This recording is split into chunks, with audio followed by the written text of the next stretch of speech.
સુરતમાં રત્નકલાકારોના જીવનમાં ઊભી થયેલી મુશ્કેલીઓ વચ્ચે આયોજિત કાર્યક્રમ। સુરતના હીરા ઉદ્યોગમાં ચાલી રહેલી મંદી અને તેના કારણે રત્નકલાકારોના જીવનમાં ઊભી થયેલી મુશ્કેલીઓ વચ્ચે ડાયમંડ વર્કર યુનિયન અને રત્નકલાકાર વેલફેર ચેરિટેબલ ટ્રસ્ટ દ્વારા માનસિક આરોગ્ય જાગૃતિ કાર્યક્રમનું આયોજન કરવામાં આવ્યું।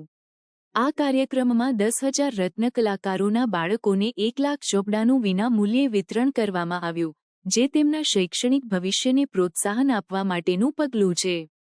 કાર્યક્રમમાં મનોચિકિત્સક મુકુલ ચોકસી, સુરત શહેર પોલીસના ડીસીપી ઝોન 1 અને હીરા ઉદ્યોગના અગ્રણીઓ ઉપસ્થિત રહ્યા। તેમણે રત્નકલાકારોને માનસિક આરોગ્ય અંગે જાગૃત કર્યા અને જીવનમાં પડતી મુશ્કેલીઓનો સામનો કરવા માટે સહાયરૂપ થવાની ખાતરી આપી। ડાયમંડ વર્કર યુનિયનના પ્રમુખ રમેશ જિલેરિયાએ જણાવ્યું કે છેલ્લા 15 થી 16 મહિનામાં સુરતમાં 62 રત્નકલાકારોએ આત્મહત્યા કરી છે।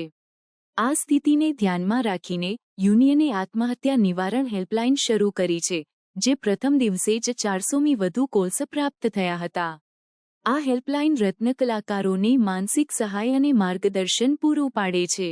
આ ઉપરાંત ગુજરાત સરકાર દ્વારા બેરોજગાર રત્નકલાકારો માટે સહાય પેકેજની જાહેરાત કરવામાં આવી છે, જેમાં બાળકોના શાળા ફી માટે વાર્ષિક 13,500 રૂપિયા સુધીની સહાય, લોન વ્યાજ પર સબસિડી અને વીજળી શુલ્કમાં છૂટ આપવામાં આવી છે।